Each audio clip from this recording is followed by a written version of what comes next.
Hello everyone and welcome to another What I Think review and a bit of a retro review today because we are going to be looking at this. I apologise it's on its side, but it's quite big packaging, so it's difficult to get onto camera in one go. But this is a Bluebird Micro Superstars Doctor Who Dalek playset. So this was made back in 1997, which was sort of a time when, obviously a year after the TV movie, it was a bit of a sort of merchandise boom for Doctor Who because it had come back, albeit temporarily. As you can see, it's got the TV movie police box, the TV movie logo, which sort of gives away its time. But for those who may be familiar, this is similar to, I don't know if they had it in America, they had it over here. It was called Mighty Max, or for the girls you had Polly Pocket, and basically it was like a little miniature play world encased in a small case. And I was a huge fan of Mighty Max when I was a child. I keep meaning at some point to try and find my old ones to dig out. And I do remember seeing this, but at the time, as much as I loved the TV movie, I wasn't sort of a huge, as big a fan of Doctor Who as I am today. So I do remember seeing this, and I sort of, now looking back on it, always regretted never getting one. So I'm very glad to have this one. So it's obviously a playset. It's shaped like a Dalek when you close it, and it comes with a little Dalek and a fourth Doctor. If we have a quick look on the back, again I apologise that it's on its side. So it's called In the Domain of the Daleks, the TARDIS has materialised aboard a Dalek battlecruiser. Can the Doctor stop Davros and the Daleks from achieving universal domination? And you've got several features on it. So it says, bursting from the TARDIS, the Doctor is confronted by Davros, so basically the TARDIS doors open and close. The Doctor Who is pursued down the ramp by the Dalek, so obviously the little Dalek it comes with slides down the little ramp. Doctor Who pushes a button and the floor explodes, jettisoning the Dalek into oblivion, so it's got a little flipping floor that'll flip the Dalek out of place. And then the Daleks fire at the Doctor as he makes his escape, so it's got a little sort of gun as well. I believe this was the only set that they made, and it does sort of, it's a bit of a combination set of several different things because it's sort of very nondescript from where it's meant to be from. Obviously it's got the fourth Doctor, but then the Davros that's seen is the Emperor Davros from Remembrance. So yeah, it's not meant to be from any specific story, but it is a very nice looking set. Now obviously these are rare-ish to get hold of. And so I have contemplated keeping this in the box, but at the end of the day, it is a toy. The box is slightly damaged already, so I am going to take this out and have a look at it. So here on the left we have the set closed, but on the right I've put next to it a Character Options Destiny of the Dalek, because that sort of seems to be kind of where they've decided to go for the colour scheme of the set, but it also gives you an idea of the scale of the set once it's closed. Obviously it looks like a Dalek from the front, but once we sort of turn it round you can see obviously it is rather misshapen, but obviously it's not meant to be it's not meant to be an actual Dalek like this, and obviously it's just the way that that things were made at the time. I think it's fair to say that fans were probably not that fussed about the accuracy of toys as they are today. So that's what we've got there, but when we open it up, obviously you've got the set itself as it stands. So I'm just going to zoom out and change the camera angle slightly so I can get a better look at the actual set. So here we have a top-down view of the set, just having been opened. So to set it all up, we have obviously the Dalek in here, which has a little roller ball on the bottom so it can roll about. We've got the Dalek gun piece, so we bring the ramp down, put the ramp there. In the TARDIS we find the Doctor, and if we just also have a quick look behind the Doctor, you can see that there is a TARDIS console in there, which is just a sticker, but it's a nice little extra. And it's also got the roundels on the door, which is nice, and then Davros as well at the top is inside his little dome, which is a nice little extra feature. It's interesting to notice that the colours on the packet are quite different to what is in the set. For example, the TARDIS does not have painted windows, it doesn't have the police box sign on it. It also doesn't appear to have the sticker on the inside. Davros is got a black base, all of the consoles around him are white. The green bits behind aren't there, and the ridges on here are painted red.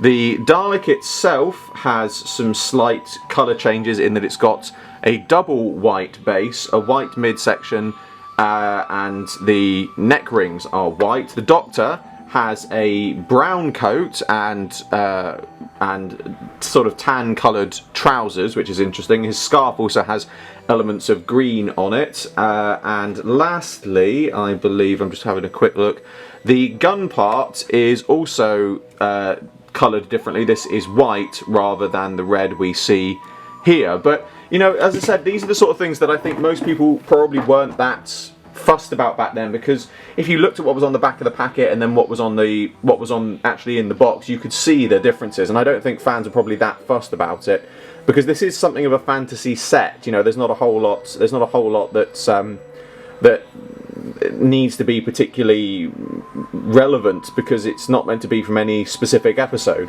So to go through the features, obviously, as I said, so starting from the top, Davros's dome opens and closes, obviously. The TARDIS, excuse me, the TARDIS doors, when they can get to them, open and close. So we've got the TARDIS, and obviously you can open them. That's where the Doctor is stored. The gun itself isn't spring-loaded or anything. It literally is just a case of tap it and it flies out.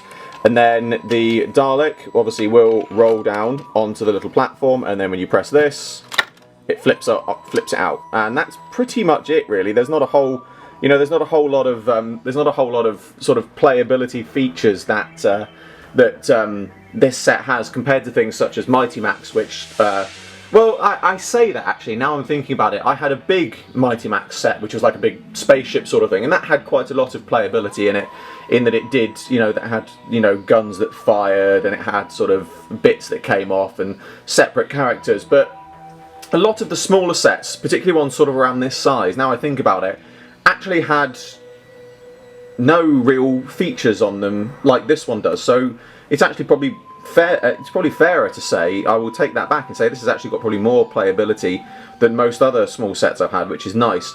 And I have to say, I mean, I don't know. I honestly have no idea what sort of things and brands that this kind of stuff, this sort of micro sets are if they still sell today, if you know, toy companies and ranges still do something similar. But I have to say, I think this would be a great opportunity for a new character options range, because they try to do the character building with the sort of, I call it knockoff Lego. I apologise, but it's what it always was to me as a Lego fan. And it just sort of, it was alright, but it never really took off. But I think if character options went down this line of doing little sets like this, they don't even have to be like episode specific sets. You could just make them several different, you know, ranges of sets and things like that, based on doing one for each Doctor, for example. I certainly think that would be something which fans would love to see. You know, even if, okay, I know this is a bit of a cheat, because I know people would love to see a lot of variety, but even if you had something like this, where you took this base model and you recoloured it and changed it, and you changed a few small bits, like changing Davros out for another Dalek if it's a non-Davros story, and you just recoloured it to be a different Dalek per episode and a different Doctor, I certainly think it'd be something that I know a lot of younger fans would be interested in. As collectors, I think it would be nice if you did something sort of you know, new to each set, and you did something simple, like you could have a one that's a Sontaran helmet, a Sontaran head, rather like the Mighty Max ones, and then you open it up and then you've got a Sontaran Two Doctors themed set inside with the Sixth Doctor and a couple of little mini Sontarans or something. You know, there's lots of opportunities of things that you could do, and I really think it's something that I don't think I'd be very surprised if it ever happens. I really would be very surprised if it ever happens, but I honestly think it's something which character options could at least look into, because, as I said, I had a lot of fun playing with Mighty Max as a kid. I remember seeing these in shops, but I never got one. But I think if these were around today, and there was one for each Doctor, I would snap them all up. I really would, because it's very nostalgic, because it reminds me of something I played with as a child, and I certainly think it's something which a lot of younger viewers would certainly love to see in terms of merchandise, and it adds a little bit of range for character options, range of merchandise again as well. After recording this video, I did a little more research and found that whilst this was the only set that was produced, there were others planned, and the prototypes later ended up in the hands of collector who see 'em on Instagram. These sets would have included a Cyberman head, seen next to the original prototype's Dalek set here, a set of micro-figures which looked like it would have included the Third Doctor, a TARDIS, K9 and Davros, although he is labelled as a Dalek, and lastly the most grand set of all, a TV movie inspired set featuring the Doctor and the Master. And Bluebird also planned to produce a sonic screwdriver replica, which also never got made. Now, as a side note, I mentioned how this could be a good future idea for character options, which it would. However, Bluebird, which also made the previously mentioned Mighty Max and Polly Pocket sets, was later bought out and absorbed into Mattel, who still make the Polly Pocket toys today. As Mattel is still producing toys today, then the likelihood is that whilst the license and copyright to produce these Doctor Who sets has long since lapsed, by acquiring Bluebird, they have also acquired the marketing rights to these toys, although as the series has now been revived for 15 years and we've seen nothing, it seems unlikely that they ever will. Either way, whether CO decided to produce toys along similar lines, or Mattel decided to revive this idea, it's certainly something which could have a lot of potential. And with the invention of things such as LEGO's Hidden Side interactive sets, then perhaps a similar idea could be incorporated into these toys. And that brings to a close another retro review. As always, I hope you all enjoy this video. Like, favorite, subscribe, share, it really helps me out a lot. Be sure to click the description below for a link to my Patreon. I'm doing my very first figure animation and you can get involved. There's exclusive content and rewards for those who do so, and funding my Patreon in any way gets your name at the end of my videos. I salute you all, and I will see you with another video very soon.